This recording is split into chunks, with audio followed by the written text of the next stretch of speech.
Thanks, Brian. And thank you very much for kind of coordinating this. It is on the top of people's minds, and the power restoration and the storm that hit us. It has been a remarkable turn of events. It's literally just a week, 2 weeks almost. That being said, there's been a tremendous push to have greater accountability. And this is an opportunity for us to be able to get some more information to people. I'm thrilled that we have Lee Hoffman here to be able to offer some of the nuances. And I have to tell you, before this meeting, I went and looked at my UI bill, and it is so confusing, and the cost is very hard to understand, and invariably it keeps creeping up. So I think having Lee is an important benefit. That being said, I want to share that we have taken action as a legislative body.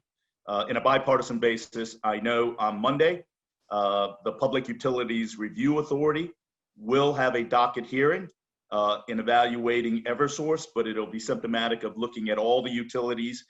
One regards to their rate increase request that has been on the docket before, but also I think as a result of the public's input and demand, as well as legislative demand, we are going to evaluate how they have responded to the storm. I'll simply leave you my impressions of this. Being able to drive around, because we were without power for nearly 8 days. The fact is, in driving around and talking to so many people, there was an incredible sense of frustration and a lack of responsiveness from our utilities. And I hope that as we investigate and create solutions moving forward, that we are able to be much more prepared for potential future storms. But that being said, I have to tell you, it really grates me when I hear the Eversources of the world tell the world that they were prepared for this storm and that they did a tremendous job. I have to honestly say that in what world were they in to claim that they did a good job? So, you know, a little humility, a little responsiveness is something that I think the people are clamoring for and now demanding. And this meeting will be an opportunity for us to hear more of those concerns. But that being said, we want to have people, and I think we all agree in a legislative delegation for Fairfield, we want you to submit input to the PURA docket. And I know on August 27th, there will be an Energy and Technology Committee forum, which will have the CEO of Eversource appearing before them to give some answers. So if there's anything else I can offer in this initial introduction, is that we want to voice the frustration and the disappointment and the public health and safety concerns of not having power restored on a timely basis.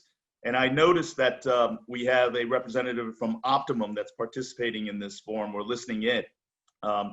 We also want to hold accountability for all of our other utilities: Optimum, Frontier, AT&T, T-Mobile, Verizon. It's part of the public utility and the public trust, and they all have to do a far better job. So, Brian, I really appreciate you putting this meeting together to let people have an opportunity to share their viewpoints, but more importantly, for us to hear them and be their voice up in Hartford and within the public utility realm. Is there anything that the state legislature can do on a statutory basis of managing the expectations?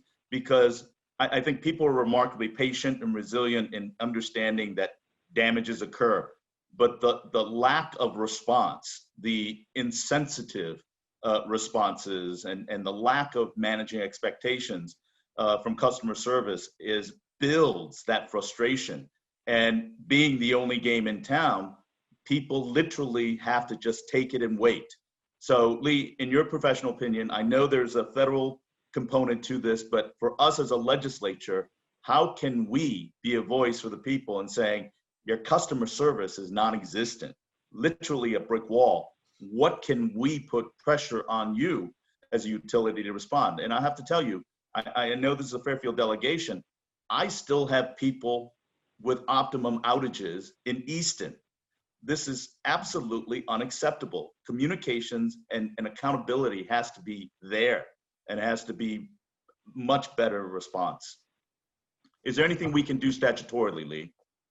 Well, the flippant response that I would have for you, Senator, is, aren't you a Republican, and what are you doing calling for more regulation?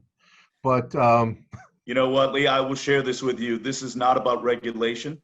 Not having power is one thing. In a COVID environment where many people are working from home and our utilization of internet, it is a matter of public health and safety. And the fact is, they are a virtual monopoly that has a public trust. And you have betrayed that public trust. And you have to do, the utilities have a responsibility. It's not about regulation. It's about accountability and maintaining the public trust that we gave you as monopoly. So for me, I'm very proud to say, do your job.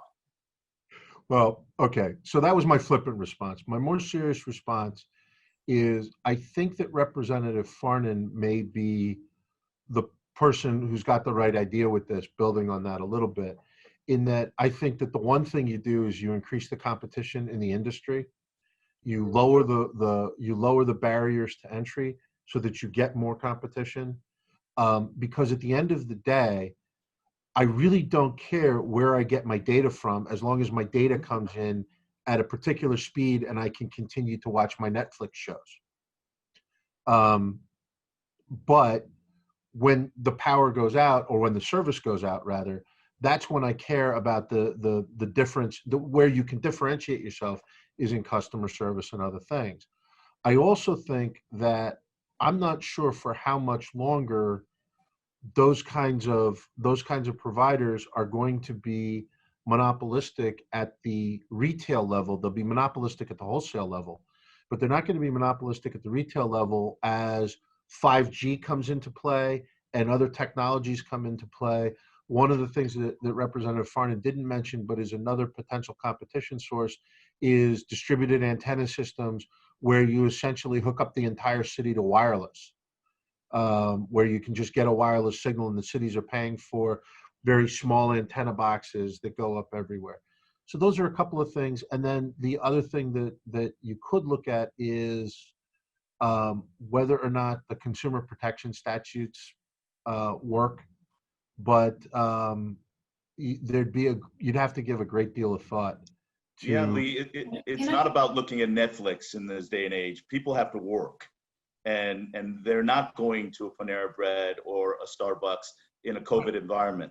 This is an essential work component. So it's not about the Netflix. Truly, it's about people's ability to do their job and to be able to do it in the safety of their home in some cases. So I appreciate some of the insight, and I definitely look forward to working with Brian and facilitating some of those solutions for people. People are beyond frustrated. They're angry.